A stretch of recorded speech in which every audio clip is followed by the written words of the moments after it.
Aren't you a little short for a stormtrooper?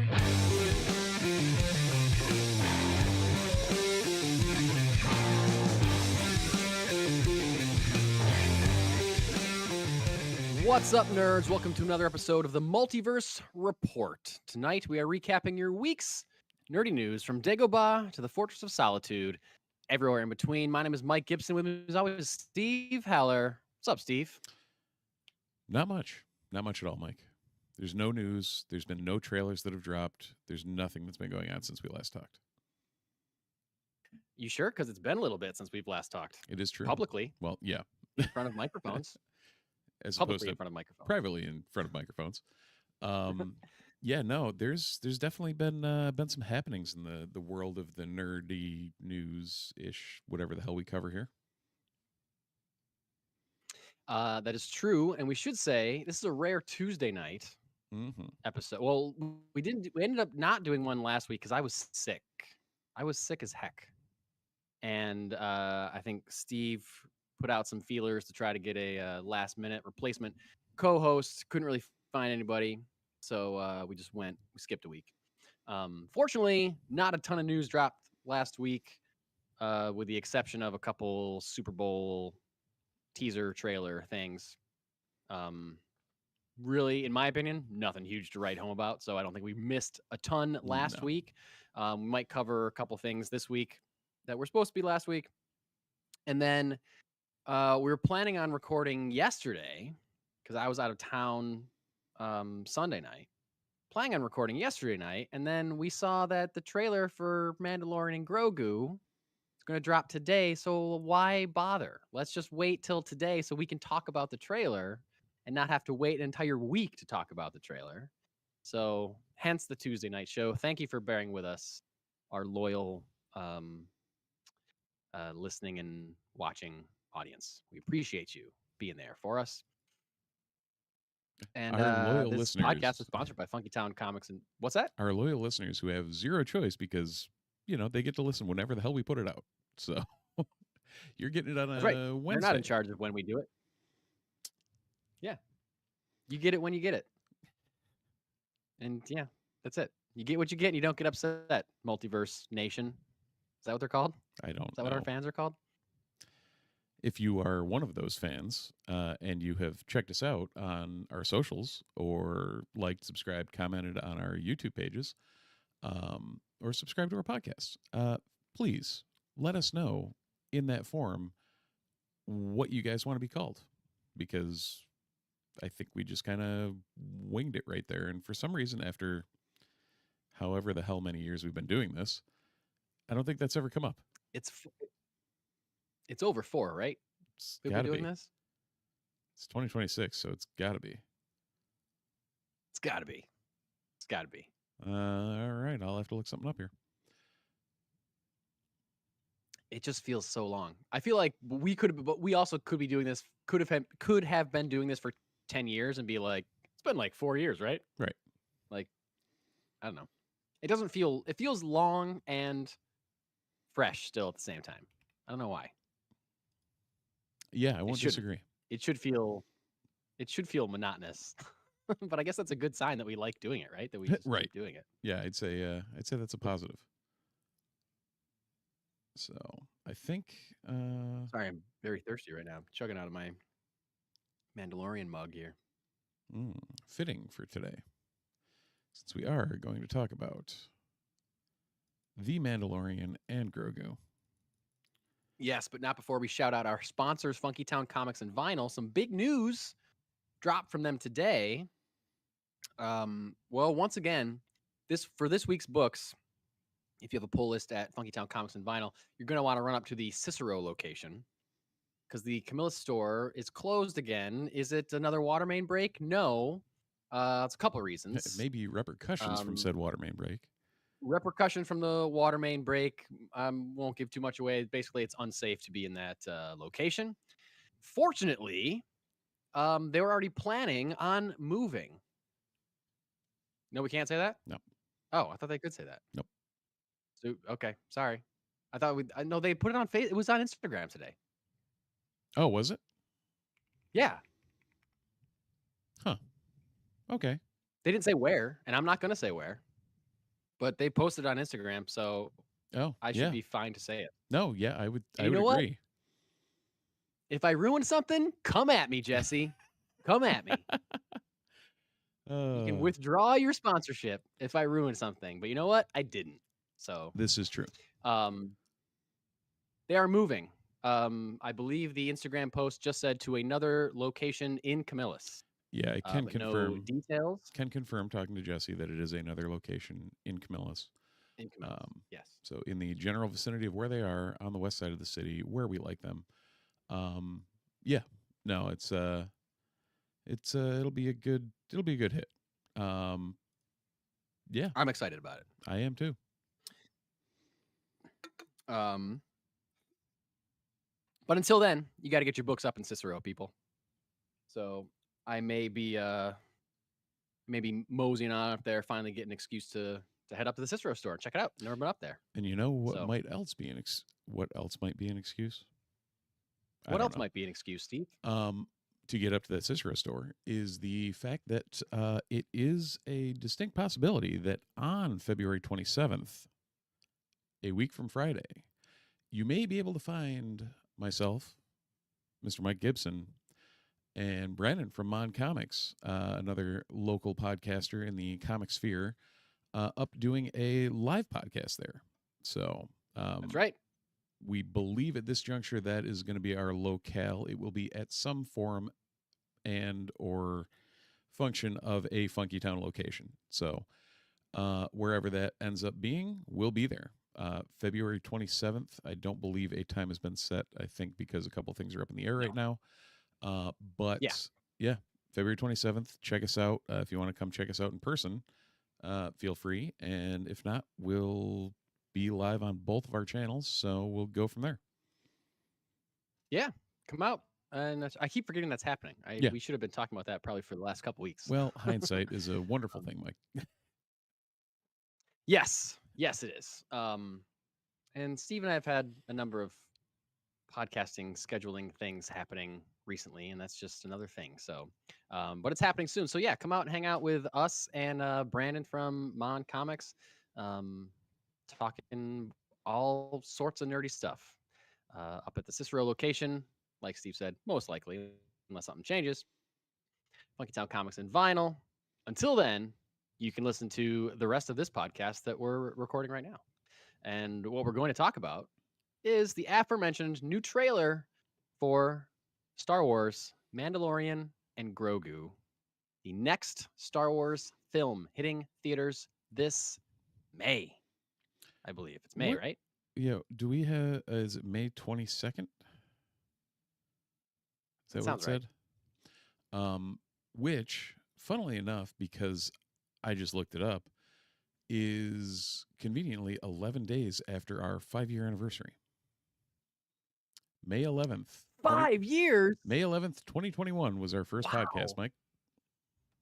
Wow, Steve. 5? That's insane. Uh-huh. That is mildly nuts. 323 episodes at this point. This will be number 324. Does that count all the little yeah, that's what the side quests TV show wrap-ups and stuff we used to do? Okay, yeah. Wow. Oh, yeah. Crazy. Look at us. Started at the bottom. Now we're slightly above the bottom. But we're getting there. Yep. We're getting there, little by little. I think I said a long time ago that the goal of this podcast is to just be around so long that all the other nerdy podcasts stop. Right. We just become the default. Exactly. Yep. Yeah. We'll pick up who they drop. Yeah. And we'll just keep going forever. Anyway, Mandalorian and Grogu. So we were promised a trailer for the Super Bowl. I don't think what we got at Super Bowl is a trailer. It was just like a fun Super Bowl commercial. It's a reference to other Super Bowl commercials, right? Like, I don't think that's in the movie. Do you think that's in the movie? So we get the Super Bowl trailer, if you didn't see it, was a short spot with a voiceover Sam Elliott voiceover, like kind of making it seem like a Budweiser Clydesdales commercial, except instead of the horses pulling a wagon, it was Tauntauns pulling a space wagon with Mandalorian and Grogu in it. Do you think that's part of the movie, or do you think that's just a fun Super Bowl spot? Judging by every other thing we've seen, there seems to be zero references to Hoth outside of that commercial. Yeah. So I'm thinking that was probably Yes. just a one-off trying to be funny and kind of failing. Yeah, I get, like, I was kind of mixed on it because I guess it's just because I wanted a trailer, and we got a trailer today, but that, like, I guess I like it more now that we have another trailer that happened today, but I was, like, ready for a trailer because I want to be sold on this movie. Right. And it's not like I'm not going to see it. It's not like I'm not excited, but I want something that makes it look like more than just another episode of Mandalorian. And spoiler alert, I thought the trailer that we got today kind of got me there. Kind of made it feel like more of a movie than an episode of television. I think the teaser that we got was kind of just like, this just looks like more Mandalorian. So when I was excited for a new trailer, and when we got the Tauntaun in the snow thing, I was like, what is this? Yeah. Why are you referencing Super Bowl commercials? You should be Star Wars. Don't reference other things. You should just be yourself. And like, it is funny with the Tauntauns, I guess. Like, it's fun. Like, I keep calling it fun. That's what it is. Yeah. But it's not selling me on the movie like I want to be sold on the movie. This trailer that we got today, I felt was much better. How did you feel about the trailers today? Let me tell you, the opening shots of this trailer, I thought I was going to just turn it off. The feel of it was just like, especially coming off the Super Bowl commercial, it was too lighthearted, and it was too like, I'm like, oh God, why are they doing this? Like, why are they going in this direction? Okay. Ultimately, after watching the full trailer, that changed, but like, they really at the beginning had me thinking, oh shit, all of the things I worried about of them not taking this movie seriously are coming to fruition. What shot specifically were you thinking of? It's whatever, like the first 2 or 3 shots that opened up. I can't even remember what the hell they were. Well, the shot of the sunset, the X-wings flying with the sunset in the See, background. the apocalypse now. I like that a lot. See, I was just like, because they had just riffed off other things. I saw them riffing It's Apocalypse also, we Now. have seen that before. That exact shot with TIE fighters is in Force Awakens. Force Awakens, yeah. So like, that's not the most inventive shot. Right. So the X-wings and Y-wings. Sure. I still liked it, but yeah, I've come slightly around on it, but like in my brain, I saw that and I'm like, Jesus, we just riffed on a Budweiser commercial. Now we're like copying Apocalypse Now and doing that. I'm like, why? Just like you said before, just be Star Wars. Like, be what you're trying to be. And I know Mando and Grogu is a little bit of a tchotchke fest. It's like kitschy between the two of them, and like, it's a different brand. It's a different style of Star Wars. It is. Than Skywalker Saga or Andor or whatever. Like, it's a different style. Right. And by the end of the trailer, I was like, you know what? I'm excited about this movie. But it took me a bit to get there. Sure. How about your initial impressions? Well, like I said, I like this trailer more than the teaser that we got. I liked it more than the Super Bowl ad. It gave us like more action. It didn't really give us a full plot. It seems like Mando is working for Ellen Ripley. Yeah. To eliminate a number of bad guys or whatever. He's trying to find Rada the Hutt. We know that, I guess. We know that much. I liked there were, we don't know the full plot, and there's not like, we don't really know the stakes, I guess. But I liked the voiceover of Din Djarin saying, this kid is gonna live Right. live for a century past me Yep. or something, and says like I'm not always gonna be around to protect him. And like if that's I mean, and that's kind of the thrust of the show, but we got kind of away from that in season 3. So like the protection of that, but also like Din Djarin having to come to terms with the fact that like I'm not always going to be there for him. Like that's like that kind of grounded it emotionally, at least for me, in a way that I thought was kind of a little more profound. You Yeah. know, I liked. I don't know. You know what I liked, and like it looked more like a movie than a TV show to me. This trailer did, and I nothing about it is convincing me that this is anything other than just kind of a one-off adventure in the world of Star Wars. Yeah. That's all I expect it to be. But if that's all that it is, I want it to be really good. And this trailer made me think like this looks like a really good, fun adventure with these characters that I love that I get to watch in a movie theater. And that's kind of enough for me. I'm not expecting more than that from this movie. And this trailer kind of sold me on that idea, I guess, more than the teaser trailer did. Because this to me looked like a movie instead of an episode of Yeah. television. I'll give you that. Yeah. Oh, it was the Yeah. I did look up the shot by shot. It was the combination of the Apocalypse Now shot and then the don't touch the buttons thing. And I was like, really? Are Oh, we yeah, just yeah, yeah. is it going to be references and humor the whole time? Like, is that all we're doing? And like I said, eventually it brought me around, but it was like, okay, why are we doing this? I was like a little surprised that you were saying that at first, and then I remembered you've gone on record several times in this podcast recently saying you don't like Baby Yoda very much. No, Grogu is. It's like, It's insane. yeah, I don't know. I don't know how or why.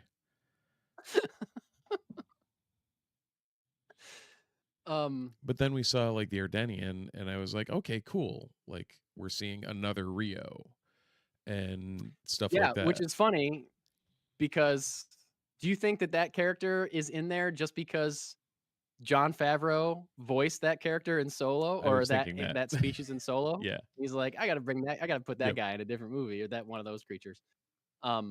What's the name of the speeches again? Say it again. Ardenian? Ardenian. Yeah, yeah, yeah.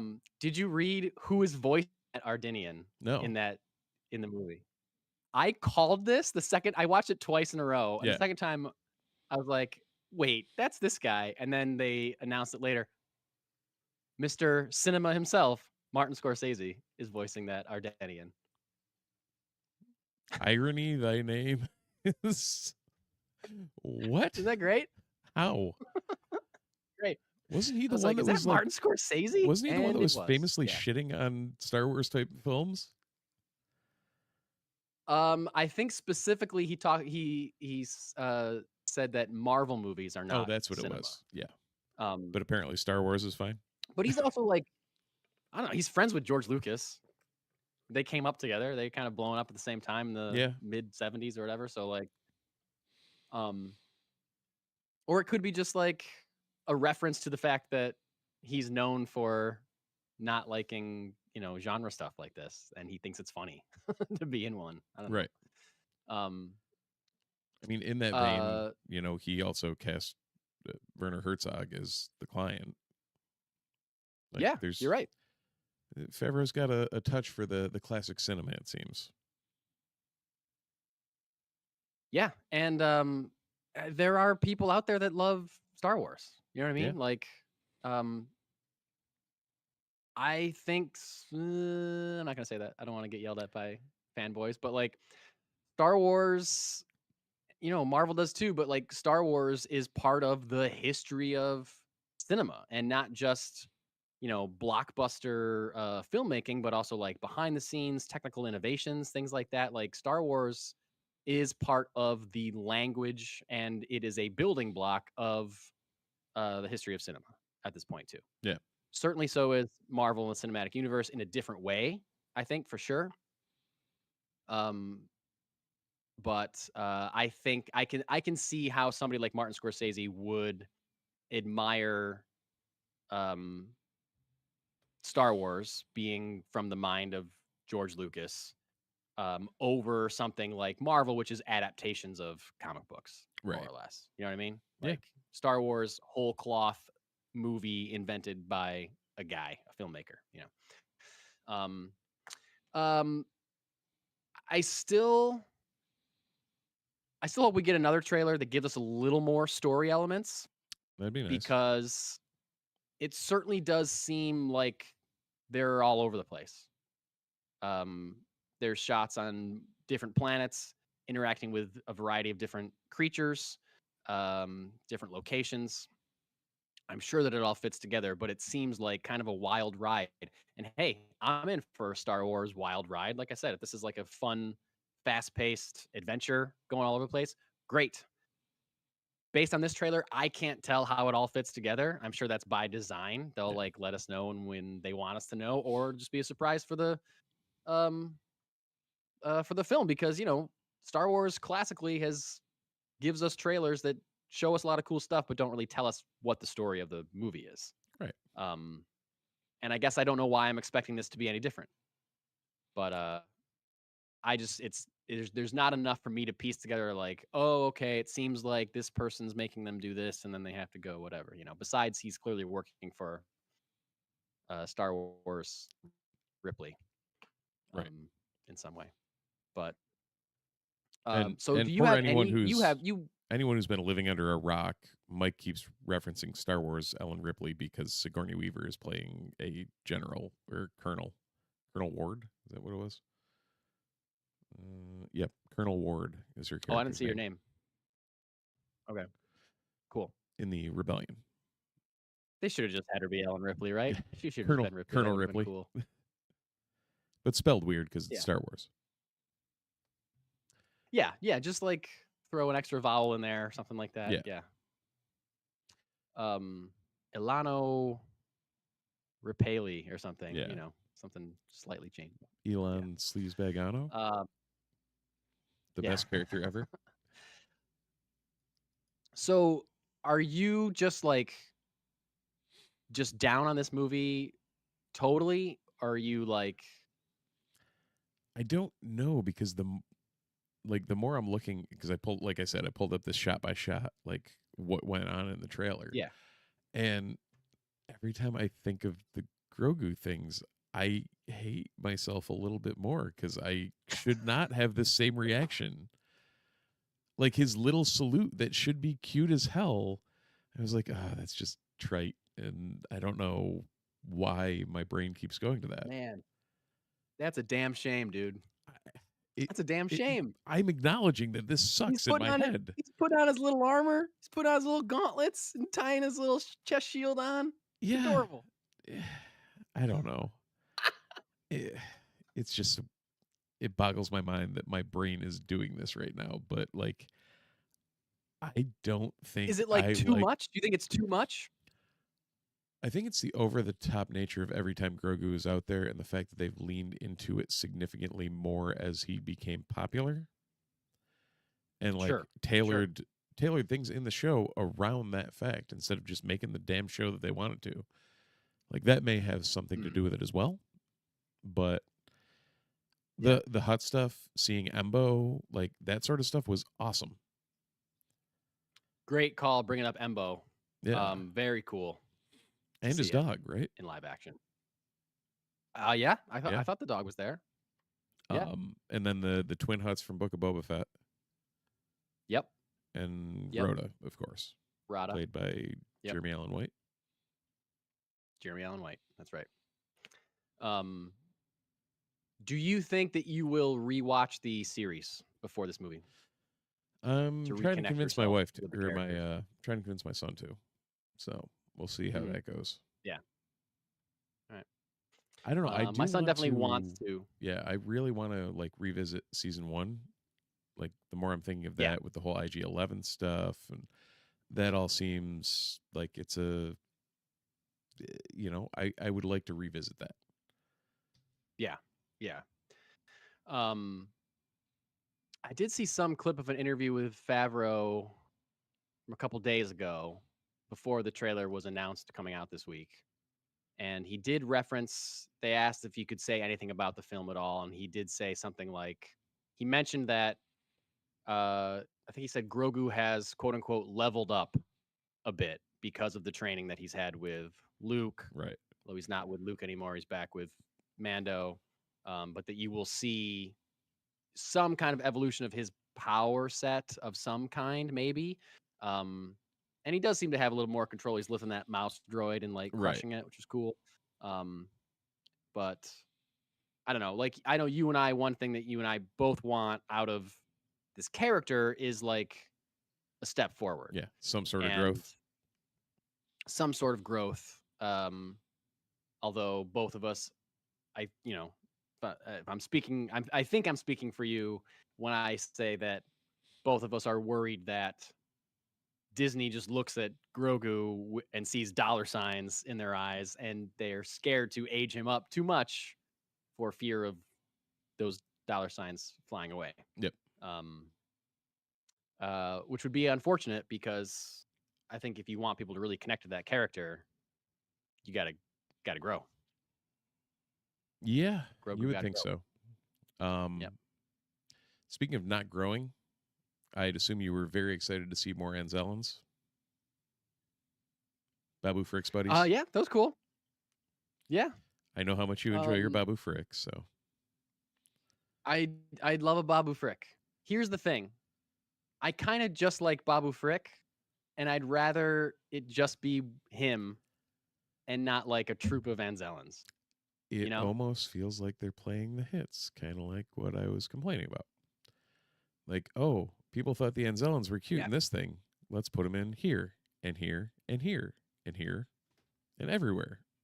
Now everybody hates Anzellans. They've only ever been Rise of Skywalker, and then they were in Mandalorian, right? That's the only time we've ever seen them. Yeah. Again, and now they're going to be so. in this.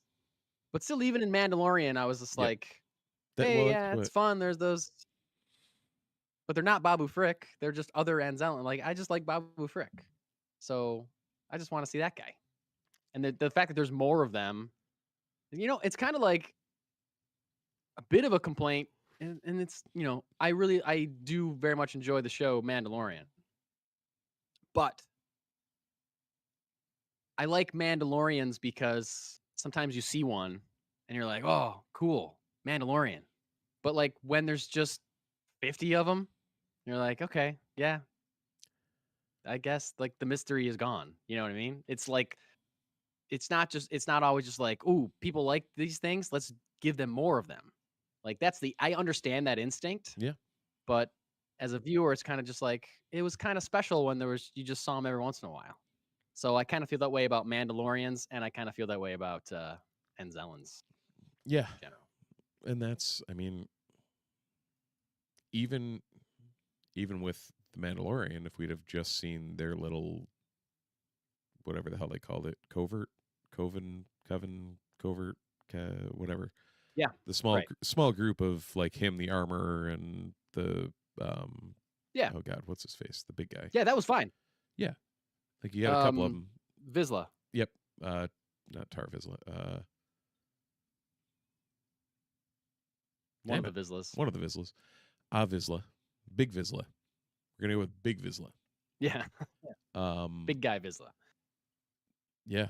So, that was. But it was cool. like, I think it was in season 3 that they were like a huge clan of Mandalorians, and I was like, this is too many. Yeah, there's too many Mandalorians. Yeah, there's you hit it. There's like 50 of them in that one scene and that whole area, and it's like, what are we doing here? Like we thought Babu Fett. There's a mashup for you. Hey, talking. We thought Boba Fett was cool because he was the only one with the cool armor. The only one that looked like that. Yeah. Yeah. Yep.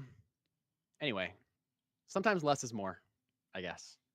But for me, I'll take more Star Wars in any way that I can get it. So I am excited for Mandalorian and Grogu, but I'm excited in a different way than I would be for something like a Rey movie or some kind of continuation of other storylines, I guess.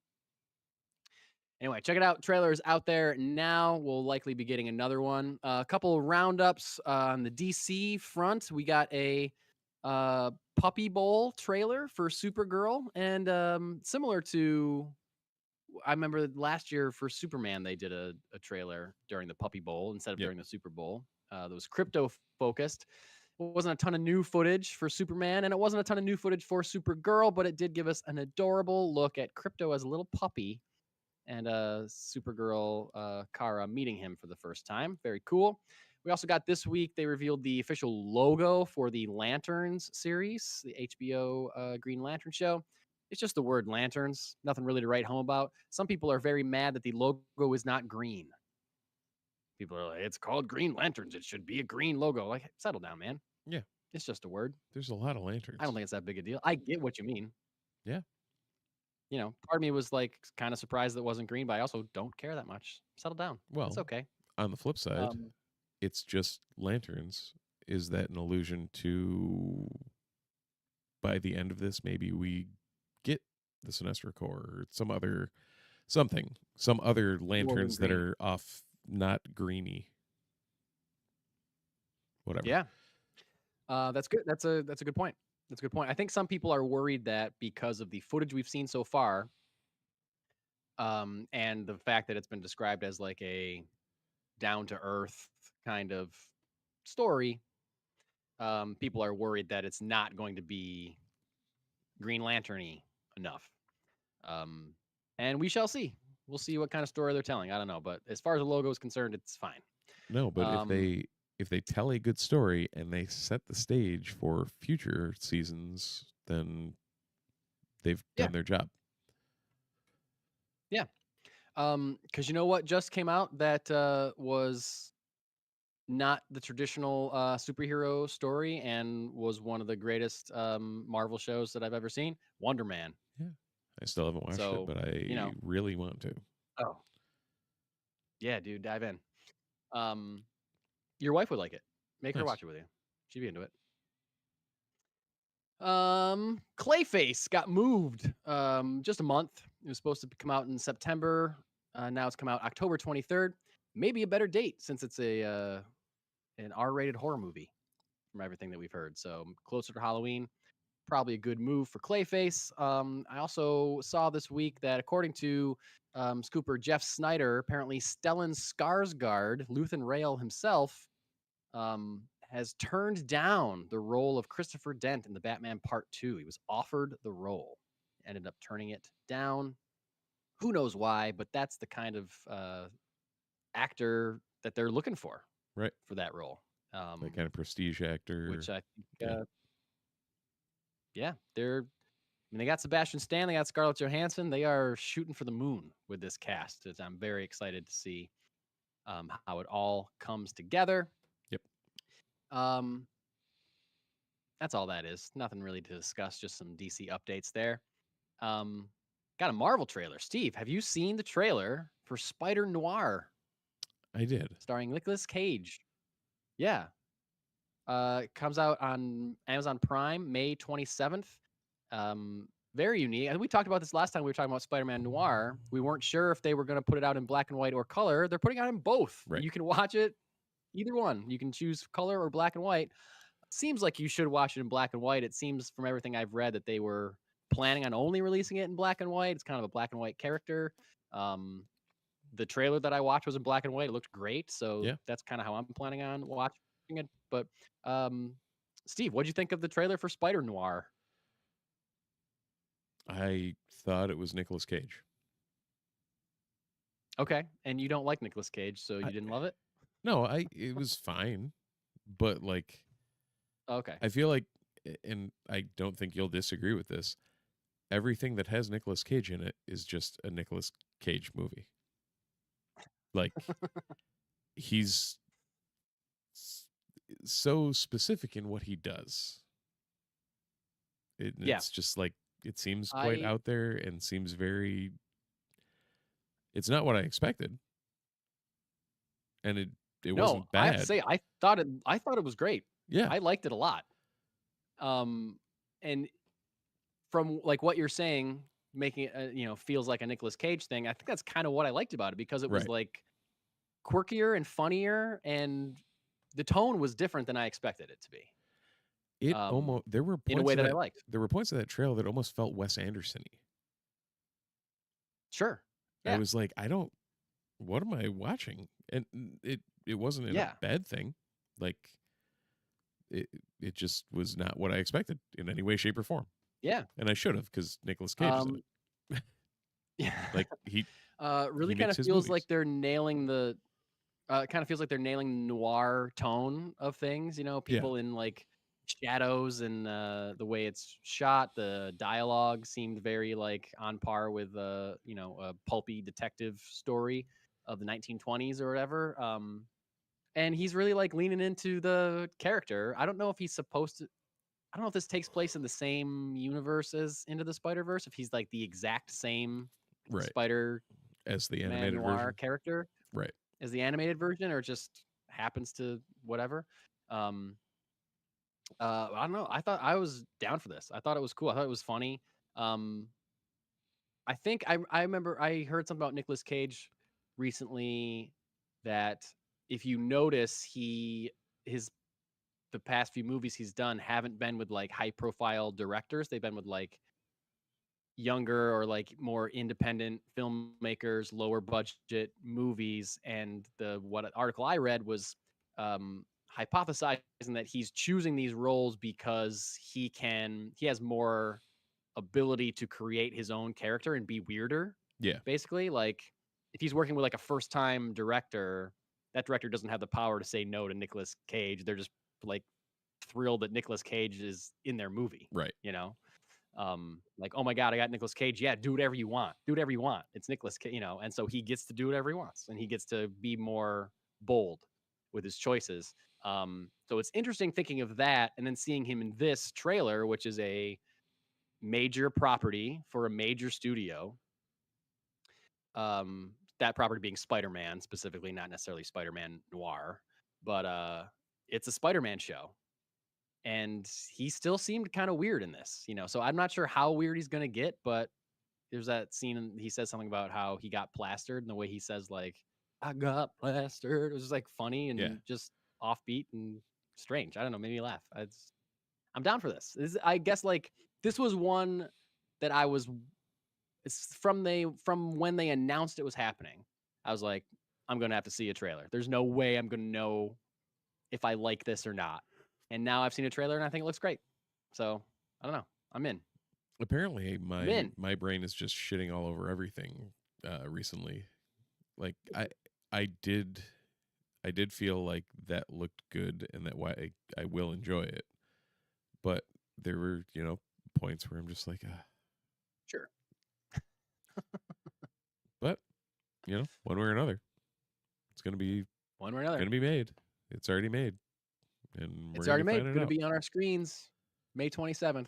Yep. Amazon Prime. Something else that's going to be on maybe a smaller screen, depending on how you watch YouTube. Ninja Turtles. I got a big Ninja Turtles announcement. Paramount, we heard recently, investing big time in their Teenage Mutant Ninja Turtles properties. Besides like a sequel to the Mutant Mayhem movie that is in development right now or being worked on. I don't think that's coming out till 2028, but still working on it.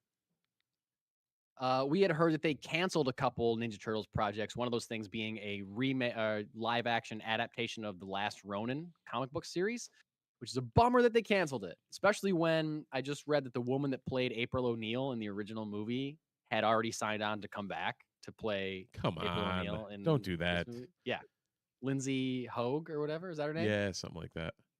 Hogue is definitely right. Yeah. Yeah. God damn it. Yeah, that's a bummer. Like, that would have been great. But I also understand from a business perspective why, if you're trying to relaunch Ninja Turtles as like a mainstream high profile property, you maybe don't want to start with an R-rated film Right. in which all but one of the Ninja Turtles is dead. I can certainly imagine them doing that down the line. A couple years, they get a couple other movies under their belts, a couple like establish themselves a little bit stronger in the zeitgeist, and then hey, we get an R-rated Ninja Turtles movie. That'd be cool. But in that announcement, they did. I remember they said that they are going to put a big push behind Ninja Turtles. We got some more information on what their plans are for that. First of all, I mentioned a YouTube thing.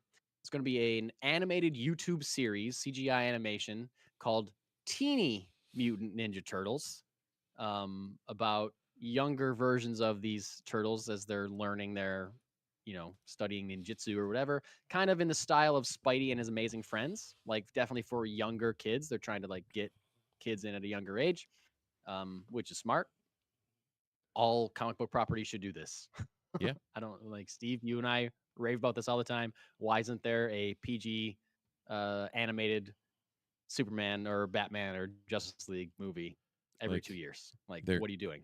What are you doing? they're doing this with actual comic books. Like why Yeah, are we perfect. not doing that Why are with we TV? not doing that? Got to get them while they're young, and then when they age up, they can start reading those Sunday morning comics, and then they get into the movies. It's like you got to get them while they're young. Everybody knows that. So in addition to Teeny Mutant Ninja Turtles, we're also getting 2 new prose books from Scholastic. Splinter's Dojo is going to be one of them, kind of like a mid-grade reading level book that's going to be similar in tone to Diary of a Wimpy Kid. And then we're also getting a prose version of The Last Ronin, which I think is a cool idea as well. Like at least they know that's like a hot property for them. It's kind of like they want more people to know about it maybe before they like dive in. bring Yeah. that idea to the mainstream. Also going to getting a new line of toys based on Mutant Mayhem and its upcoming sequel, and 3 real life Teenage Mutant Ninja Turtle themed pizzerias will be opening within the next year. One in Santa Wild. Monica, California, one in Monterrey, Mexico, and one in Sao Paulo, Brazil. So, It's very trying to random really locations. light the fire under Ninja Turtles in some creative ways, I think. Yeah. That really, yeah. Interesting. That seems like it's a very strange combination of locations for that restaurant. And Yep. Okay. They might, man. I'm Maybe very, those are just hot spots for turtle love. it Who could be. knows? Phrasing.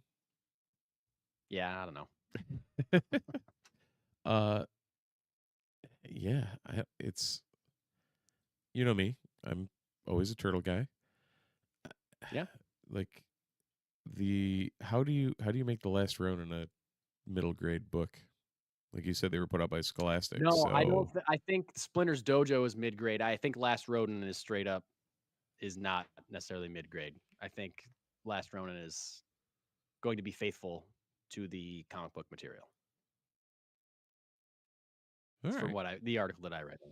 So I think we're in good hands there. But that's something like I'm sure they've done that before, but I don't know, like both DC and Marvel do prose books at all different levels and things like that. Star Wars is certainly no stranger to having novel adaptations of things. So it's just this is a multi-pronged approach to really pushing Ninja Turtles back up into mainstream knowledge, mainstream awareness. So I think Turtles fans probably have a lot to look forward to in the coming year.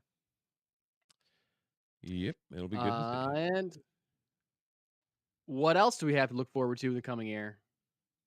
This is a comic story that's left over from last week. This is very cool. It is. Very cool. Alex Ross.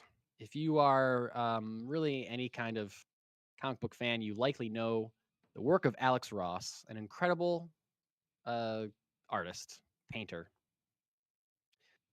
Very lifelike paintings of superheroes based on real human models that he knows in his real life. Like those are just his friends that he has come in and like uses their face as Superman or Wonder Woman or whatever. It's cool. He is writing and drawing a new book for Marvel Comics called Marvel Dimensions.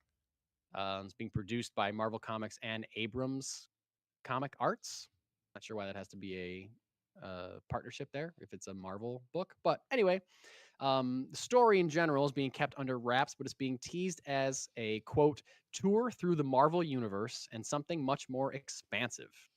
It's said to be pretty experimental in both art and form. It's going to introduce upwards of 200 new characters, or asterisks, at least new iterations of existing characters, which is always cool. He's no stranger to that. In the DC book Kingdom Come, which he's very famous for, he did a lot of like future versions of current day heroes to great success. So if he's doing that with Marvel, I think that could be very cool. But Steve, you got a weird look on your face. What do you got going through your head? Strictly the upwards of 200, and how in the hell you would even do that within a single, even if it's a omnibus. Like that's a lot of characters. Yeah. Well, that Kingdom Come book that I just referenced Yep.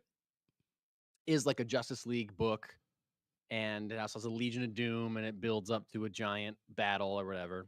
And there are main characters. It's an ensemble, of course, as all like hero books like that are.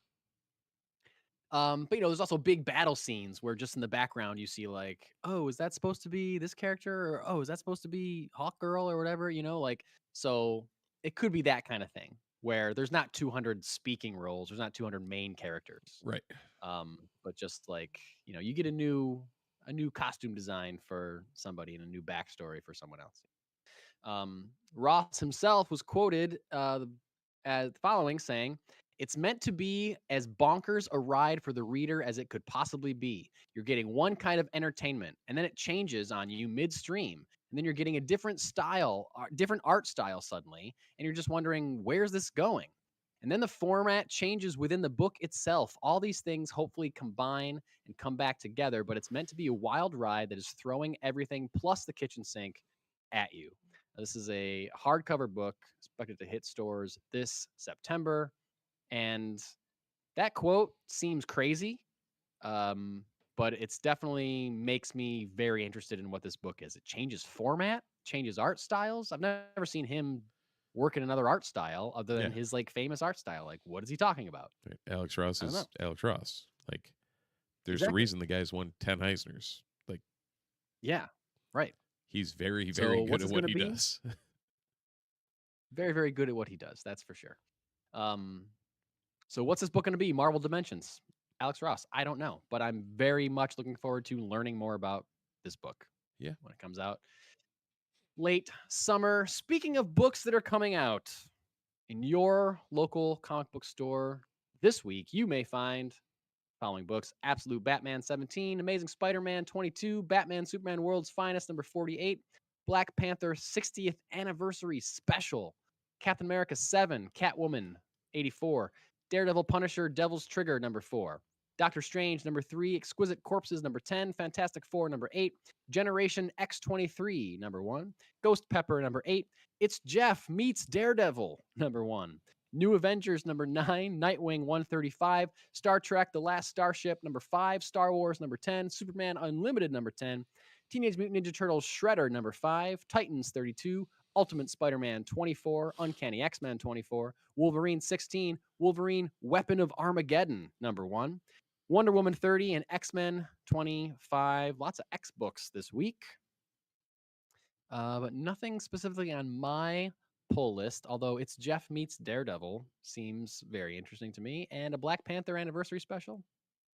Probably there's no way that's bad. Right. No, both of those seem interesting. Yeah, there's a ton of X books, and I don't particularly care about any of them.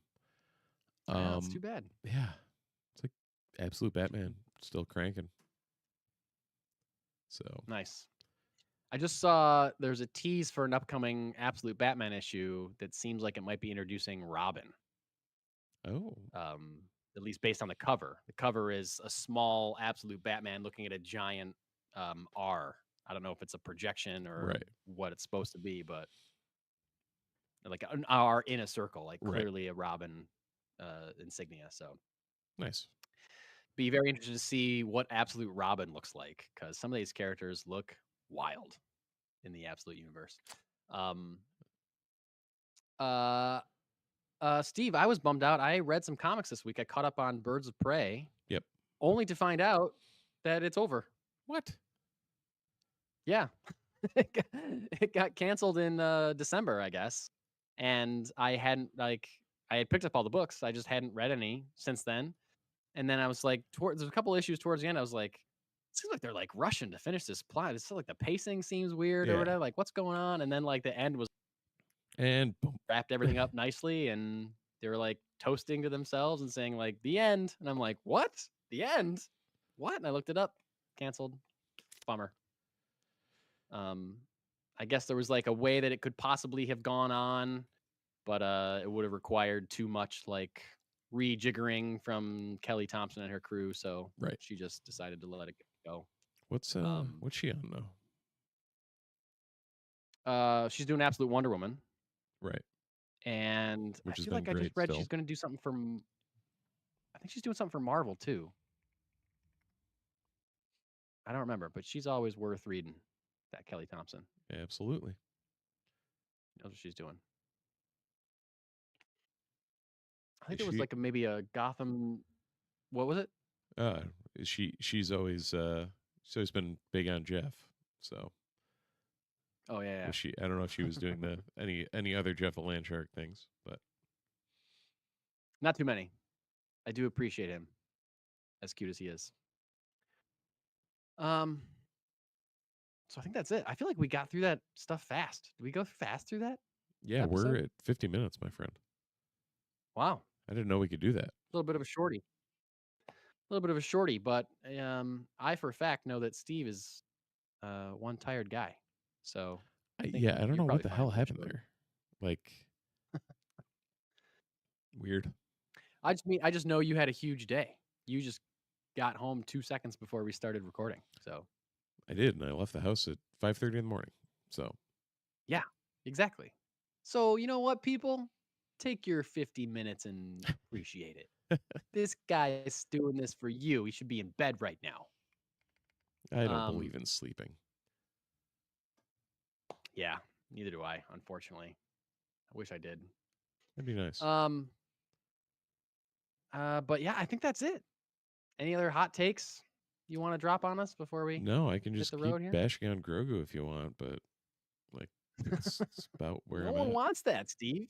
No one wants that. I don't know why I am the way I am, Mike. At least you're like recognizing that. Yeah, I don't know. I understand. You're like aware of it. I understand that I am the anomaly here. Yeah. You're like, I should really like this. I don't know what it is. It just bothers me. Yep. I get that I should like it. I understand why other people like it. 100%. Like, yeah. Because that's the other side. Like, that's the toxic side of the fandom when someone's like, I don't like this, and therefore it's legitimately bad, and nobody should like it. You're not one of those. You shouldn't like anything. Yeah. What? Yeah. Go away. I recently started following, I don't remember the username, a Star Wars lover on Threads. She posts about Star Wars quite a bit, and I just followed her from that. And then this week she posted her rankings of the films, and boy, it was not even close to what my ranking is of those films. I believe her favorite Star Wars film is Attack of the Clones, and I was like, okay, well, you like what you like. It's not like I unfollowed her. I like the post. Good for her. Posting your hot take Star Wars ranking on Maine. Good for you. Yeah. No, that's a brave soul. Attack of the Clones takes some serious bravery. And this is from someone who likes it more than other Star Wars movies, which is hard to do. It's hard to do. Definitely hard for me to do. That's not my favorite. There's at least 3 good scenes in it. Yeah. I think all Star Wars movies have good things in them. I will even admit Rise of Skywalker has good things in it. It definitely does. For sure. In general, and maybe this is just my algorithm, I can't I I can't say that the internet is healed by any means, but in general, I feel that I've seen less Star Wars toxicity in general on my algorithm and my timeline recently. Just wait until we get Just good. closer and closer to May. Yeah, I know. As I'm saying that, I'm just like, it's also been a while since we've had a Star Wars movie, so maybe people are just sick of yelling about The Last Jedi or whatever after how many years. So, yeah, we'll see. I'm sure there's people that completely hated this trailer and are, shitting on it, but I guess I'm happy that my algorithm is maybe more or less cleansed of those people for now. Your algorithm might be healing. Yeah. But then we'll see the movie and we'll love it and post about how much we love it, and then people will just kill us in the comments or something. Yeah. We'll see. We'll see what happens. But I'm excited. And I think that's all I got, unless you got anything else to talk about. No, I think like we mentioned before, just check us out on any of the places you can find us, and if you need to get a hold of us, send us a line on any one of those. Let us know what you need from us, and we'll keep doing the same thing we always do anyway. And I guess that's it. So until next time, as the two suns set over the burnt corpses of Owen and Beru Lars, we say thanks for watching, thanks for listening, and we'll see you in the multiverse.